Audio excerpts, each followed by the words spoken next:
Hello friends, welcome to study person. आज हम लोग भारतीय संविधान के 30 प्रश्नों को डिस्कस करेंगे जो आपके आने वाले एग्जाम्स के लिए इंपॉर्टेंट रहेंगे। और ये इस सीरीज़ का पार्ट 6 है। अगर आप लोग इसके पहले का वीडियो नहीं देखें तो आप प्लेलिस्ट में जाके उस वीडियो को देख सकते हैं। चलिए हम वीडियो को स्टार्ट करते हैं। सिक्किम को भारतीय संघ में पूर्ण राज्य का दर्जा कब प्रदान किया गया?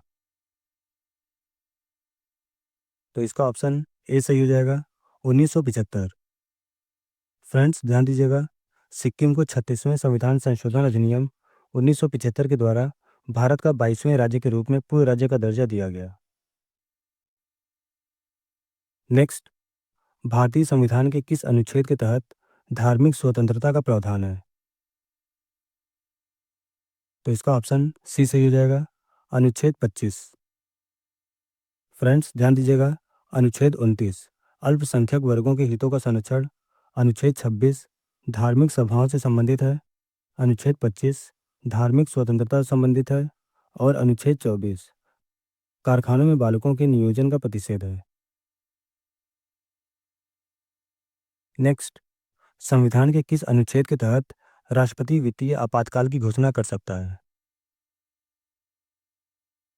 तो इसका ऑप्शन सी सही हो जाएगा, अनुच्छेद 360।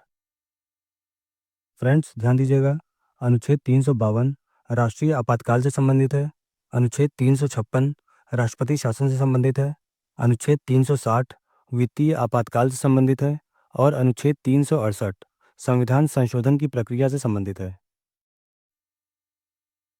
नेक्स्ट, लोकसभा और राज्यसभा की संयुक्त बैठक किसके द्वारा आहूत की जाती है? तो इसका ऑप्शन बी सही हो जाएगा, राष्ट्रपति। फ्रेंड्स ध्यान दीजिएगा, संविधान के अनुच्छेद 108 के अंतर्गत राष्ट्रपति संसद के दोनों सदनों लोकसभा और राज्यसभा राष्ट्रपति द्वारा आहूत की जाती है और इसकी अध्यक्षता लोकसभा के अध्यक्ष द्वारा की जाती है। नेक्स्ट, भारतीय संविधान का कौन सा अनुच्छेद भारत की विदेश नीति से संबंधित है? तो इसका ऑप्शन सी सही हो जाएगा, अनुच्छेद 51। अनुच्छेद 51 भारत की विदेश नीति से संबंधित है। नेक्स्ट, भारत का राष्ट्रपति अपना त्याग पत्र किसे सौंपता है? तो इसका ऑप्शन बी सही हो जाएगा, भारत के उपराष्ट्रपति को। भारत का राष्ट्रपति अपना त्यागपत्र भारत के उपराष्ट्रपति को सौंपता है और उनके न रहने पर भारत के मुख्य न्यायाधीश को अपना त्यागपत्र सौंपते हैं। नेक्स्ट, भारत के राष्ट्रपति पर महाभियोग की प्रक्रिया का प्रावधान किस अनुच्छेद में किया गया है? तो इसका ऑप्शन सी सही हो जाएगा, अनुच्छेद 61। भारत के राष्ट्रपति पर महाभियोग की प्रक्रिया का प्रावधान अनुच्छेद 61 में किया गया है। फ्रेंड्स अगर आपको हमारा वीडियो पसंद आ रहा है तो अब इसे लाइक कर दीजिए और अगर आप हमारे चैनल को सब्सक्राइब नहीं किए तो सब्सक्राइब कर लीजिए, जिससे आपको हमारे वीडियो का नोटिफिकेशन मिलता रहेगा।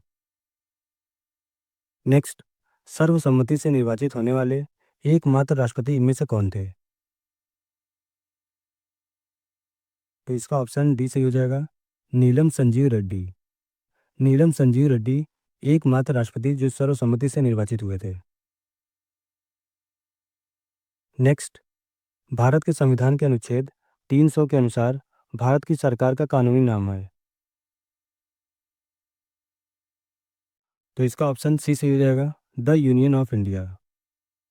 भारत के संविधान के अनुच्छेद 300 के अनुसार भारत की सरकार का कानूनी नाम द यूनियन ऑफ इंडिया है। नेक्स्ट, जो व्यक्ति संसद का सदस्य नहीं है वह कितने समय तक केंद्रीय मंत्री रह सकता है? तो इसका ऑप्शन बी सही हो जाएगा, 6 माह। जो व्यक्ति संसद का सदस्य नहीं है वह 6 माह तक केंद्रीय मंत्री रह सकता है। नेक्स्ट, भारतीय राजनीतिक व्यवस्था में कार्यपालिका किसके अधीन रहकर कार्य करती है? तो इसका ऑप्शन सी सही हो जाएगा, विधायिका। भारतीय राजनीतिक व्यवस्था में कार्यपालिका विधायिका के अधीन रहकर कार्य करती है।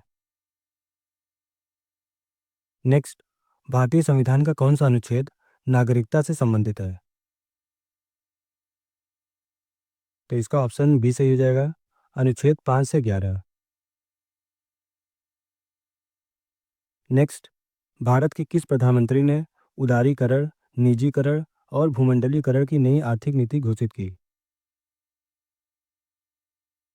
तो इसका ऑप्शन डी सही हो जाएगा, नरसिम्हा राव। नरसिम्हा राव ने उदारीकरण, निजीकरण और भूमंडलीकरण की नई आर्थिक नीति घोषित की। नेक्स्ट, राज्य विधान परिषद के सदस्य का कार्यकाल कितने वर्षों का होता है? तो इसका ऑप्शन सी सही हो जाएगा, 6 वर्ष। राज्य विधान परिषद के सदस्यों का कार्यकाल 6 वर्षों का होता है। नेक्स्ट, संविधान के किस अनुच्छेद के अंतर्गत राष्ट्रीय अनुसूचित जाति आयोग का गठन किया गया है? तो इसका ऑप्शन डी सही हो जाएगा, अनुच्छेद 338। अनुच्छेद 338 के तहत राष्ट्रीय अनुसूचित जाति आयोग का गठन किया गया है। नेक्स्ट, इनमें से कौन सी एक याचिका अधीनस्थ न्यायालयों की कार्यपद्धति का परीक्षण करती है? तो इसका ऑप्शन सी सही हो जाएगा, उत्प्रेषण। उत्प्रेषण एक ऐसी याचिका है जो अधीनस्थ न्यायालयों की कार्यपद्धति का परीक्षण करती है। नेक्स्ट, राज्यसभा के निर्वाचन के लिए न्यूनतम आयु कितनी होनी चाहिए? तो इसका ऑप्शन डी सही हो जाएगा, 30 वर्ष। राज्यसभा के निर्वाचन के लिए न्यूनतम आयु 30 वर्ष होनी चाहिए। नेक्स्ट, निम्नलिखित में से कौन अपने पद की शपथ नहीं लेता है? तो फ्रेंड्स, इसका ऑप्शन डी सही हो जाएगा, लोकसभा के अध्यक्ष। लोकसभा के अध्यक्ष अपने पद की शपथ नहीं लेते हैं। नेक्स्ट, भारत के सर्वोच्च न्यायालय ने संविधान के आधारभूत ढांचे के सिद्धांत को स्पष्ट किया है। तो इसका ऑप्शन ए सही हो जाएगा, केशवानंद भारती वाद 1973 के द्वारा। नेक्स्ट, संविधान के किस संशोधन के द्वारा किसी व्यक्ति को एक या एक से अधिक राज्यों का राज्यपाल नियुक्त किया जा सकता है? तो इसका ऑप्शन बी सही हो जाएगा, 7वां संविधान संशोधन अधिनियम 1956 के द्वारा। नेक्स्ट, भारतीय संविधान का कौन सा अनुच्छेद समान नागरिक संहिता यूसीसी की बात करता है? तो इसका ऑप्शन सी सही हो जाएगा, अनुच्छेद 44। फ्रेंड्स, ध्यान दीजिएगा, अनुच्छेद 44 यूसीसी यूनिफॉर्म सिविल कोड की बात करता है। नेक्स्ट, राष्ट्रपति को अध्यादेश निर्गत करने की शक्ति कहाँ से प्रेरित है? तो इसका ऑप्शन सी सही हो जाएगा, भारत शासन अधिनियम 1935 के द्वारा भारत के राष्ट्रपति को अध्यादेश निर्गत करने की शक्ति प्रेरित है। नेक्स्ट, भारत की प्रथम महिला मुख्य निर्वाचन आयुक्त कौन थी? तो इसका ऑप्शन सी सही हो जाएगा, वी.एस. रामा देवी। भारत की पहली महिला मुख्य निर्वाचन आयुक्त वी.एस. रामा देवी थी। नेक्स्ट, संविधान सभा का निर्माण किस योजना के तहत किया गया? तो इसका ऑप्शन सी सही हो जाएगा, कैबिनेट मिशन योजना। कैबिनेट मिशन योजना के तहत संविधान सभा का निर्माण किया गया। नेक्स्ट, राज्य विधान परिषद के सदस्यों का कार्यकाल कितने वर्षों का होता है? तो इसका ऑप्शन सी सही हो जाएगा, 6 वर्षों का। राज्य विधान परिषद के सदस्यों का कार्यकाल 6 वर्षों के लिए होता है। नेक्स्ट, वित्त विधेयकों के बारे में विशेष उपबंध किस अनुच्छेद के तहत किया गया है? तो इसका ऑप्शन ए सही हो जाएगा, अनुच्छेद 117। अनुच्छेद 117 में वित्त विधेयकों के बारे में विशेष उपबंध किया गया है। नेक्स्ट, संविधान में मूल कर्तव्य का प्रावधान संविधान के किस अनुच्छेद में किया गया है? तो इसका ऑप्शन डी सही हो जाएगा, अनुच्छेद 51A में। संविधान में मूल कर्तव्य का प्रावधान अनुच्छेद 51A में किया गया है। नेक्स्ट, संविधान के किस अनुच्छेद के अंतर्गत धन विधेयक को परिभाषित किया गया है?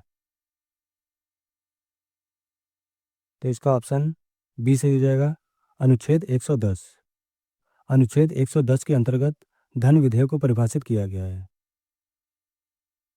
नेक्स्ट, किस संविधान संशोधन के द्वारा मतदान की आयु 21 वर्ष से घटाकर 18 वर्ष की गई? तो इसका ऑप्शन सी सही हो जाएगा। 61वें संविधान संशोधन अधिनियम 1988 के द्वारा। 61वें संविधान संशोधन अधिनियम 1988 के द्वारा मतदान की आयु को 21 वर्ष से घटाकर 18 वर्ष की गई। नेक्स्ट, पंचायती राज संस्थाओं को संवैधानिक मान्यता प्रदान करने की अनुशंसा किस समिति द्वारा की गई? तो इसका ऑप्शन सी सही हो जाएगा। एल.एम. सिंघवी समिति। फ्रेंड्स ध्यान दीजिएगा, एल.एम. सिंघवी समिति 1986 के द्वारा पंचायती राज संस्थाओं को संवैधानिक मान्यता प्रदान किया गया। फ्रेंड्स, अगर आपको हमारा वीडियो पसंद आए तो आप इसे लाइक कर दीजिए, और अगर आप हमारे चैनल को सब्सक्राइब नहीं किए तो सब्सक्राइब कर लीजिए, जिससे आपको हमारे वीडियो का नोटिफिकेशन मिलता रहेगा।